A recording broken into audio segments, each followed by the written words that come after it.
성경 속의 나무 이야기. 오늘은 종려나무 이야기입니다. 여러분들은 종려나무 하면 무엇이 떠오르나요? 아마도 예수님께서 새끼 나귀를 타시고 예루살렘에 입성하시는 모습이 아닐까요? 요한복음 12장 13절을 보시면 종려나무 가지를 가지고 맞으러 나가 외치되 호산나 찬송하리로다. 주의 이름으로 오시는 이 곧 이스라엘의 왕이시여 라는 말씀이 나오지요. 이 얼마나 감동스러운 장면입니까? 예수님께서 새끼 나귀를 타고 가시는 길에 백성들은 종려나무 가지를 꺾어 깔아놓았지요. 그리고 그 가지를 들고 흔들며 환호했습니다. 이 종려나무는 평화와 쉼 그리고 번영과 기쁨 그리고 공의와 승리를 상징하는 나무입니다. 신명기 34장 3절을 보시면 종려나무의 성읍 여리고라는 말씀이 나옵니다. 여호수아가 함락한 여리고는 종려나무 숲으로 유명했기 때문에 종려나무 성읍으로 불렸습니다. 그만큼 여리고 성읍이 번영했음을 상징합니다. 사사기 4장 5절을 보시면 그는 에브라임 산지 라마와 베델 사이 드보라의 종려나무 아래에 거주하였고 이스라엘 자손은 그에게 나아가 재판을 받더라 라는 말씀이 나오지요. 여기서 종려나무는 공의를 상징하며 또한 번영도 상징하지요. 시편 92편 12절을 보시면 의인은 종려나무같이 번성하며 라는 말씀이 나오지요. 이 말씀은 의인의 번영을 종려나무에 비유하는 말씀이지요. 요한계시록 7장 9절을 보시면 이 일 후에 내가 보니 각 나라와 족속과 백성과 방언에서 아무도 능히 셀 수 없는 큰 무리가 나와 흰옷을 입고 손에 종려가지를 들고 보좌 앞과 어린 양 앞에 서서 라고 기술되어 있지요. 여기에서 종려가지는 성도들이 믿음의 선한 싸움에서 승리한 후 하나님의 영광에 참여하여 영생을 누리는 것을 상징합니다. 기독교 미술에서 종려가지는 순교자 그리고 승리의 면류관을 상징한다고 합니다. 여담으로 칸 영화제 최고상은 바로 황금 종려상이지요. 성경에서 이렇게 다양한 상징으로 특히 승리의 상징으로 나타나는 종려나무는 과연 어떤 나무일까요?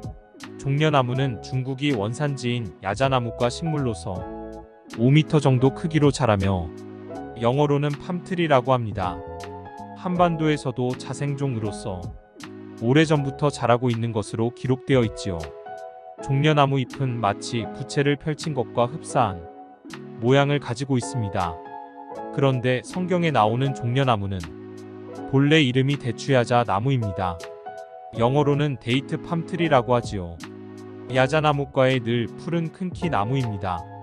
이 대추야자 나무는 이집트가 원산지로서 속이 비어있지 않고 꽉 찬 줄기가 20m 이상 자라며 사막에서 자라기 때문에 뿌리가 땅속 몇십 미터 깊이까지 내려가서 수분을 섭취한다고 합니다. 제대로 자라려면 12년에서 15년 정도 자라야 하며 그래야 제대로 열매를 맺을 수 있으며 100년 이상 열매를 수확할 수 있다고 합니다. 나무 한 그루에 50cm 정도 되는 송이 뭉치가 나무 위쪽에 6개에서 12개 정도까지 달리는데 한 송이에 수백 개의 대추 같은 타원형의 열매가 열립니다. 이 열매는 꿀에 버금갈 정도로 달고 맛있습니다. 그래서 일부 주경학자들은 젖과 꿀이 흐르는 가나안 땅이란 표현에서 젖은 양의 젖을 꿀은 대추야자를 가리키는 것이라고 주장하며 또한 성경 마가복음 1장 6절을 보시면 요한은 낙타털을 입고 허리에 가죽띠를 띠고 메뚜기와 석청을 먹더라 라고 기술되어 있는데 여기서 메뚜기는 쥐엄나무 열매이고 석청은 대추야자와 나무의 수액을 가리키는 것이라고 주장하고 있으나 이는 근거가 별로 없는 주장으로 보고 있습니다. 메뚜기는 헬라어 성경의 아크리다스로 기술되어 있는데 이는 메뚜기란 뜻이며 또한 메뚜기는 성경 레위기 11장 22절을 보시면 하나님께서 메뚜기 종류는 먹어도 된다고 말씀하셨지요. 그리고 석청은 헬라어로 멜리 아그리온으로 표기되어 있는데 멜리는 꿀을 그리고 아그리온은 야생이란 뜻으로 바로 야생꿀임을 뜻합니다. 이 야생꿀은 품질이 아주 뛰어납니다. 사무엘상 14장 27절을 보시면 손에 가진 지팡이 끝을 내밀어 벌집에 꿀을 찍고 그의 손을 돌려 입에 댐에 눈이 밝아졌더라 라고 기술되어 있지요. 이처럼 가나안의 야생꿀은 품질이 아주 우수합니다. 이런 오해가 있을 정도로 대추야자 열매는 워낙 달고 또한 영양이 풍부해서 사막 유목민들이 생명나무라고 부를 정도로 귀한 식량이지요. 오아시스에서 자라는 야자나무는 바로 대추야자 나무라고 생각하시면 됩니다. 대추야자 나무는 열매를 풍성히 맺습니다. 대추야자를 히브리어로 타마르라고 하는데 다산을 뜻합니다. 그래서 자손을 많이 낳으라고 여성들의 이름으로 많이들 지어주고 있습니다. 성경에서도 타마르란 이름이 가끔씩 등장을 하지요. 그 중에서 제일 유명한 타마르는 바로 다윗과 예수 그리스도의 조상으로 기록되어 있는 유다의 며느리 다말입니다. 기독교의 중요한 절기 중에 사순절이 있지요. 이 사순절이 시작되는 첫날을 제의 수요일이라고 합니다. 왜 제의 수요일이라고 할까요?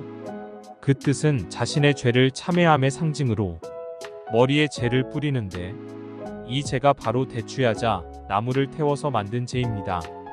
대추야자 나무는 생명력이 대단해서 웬만한 환경에서는 나무가 죽지 않는다고 합니다.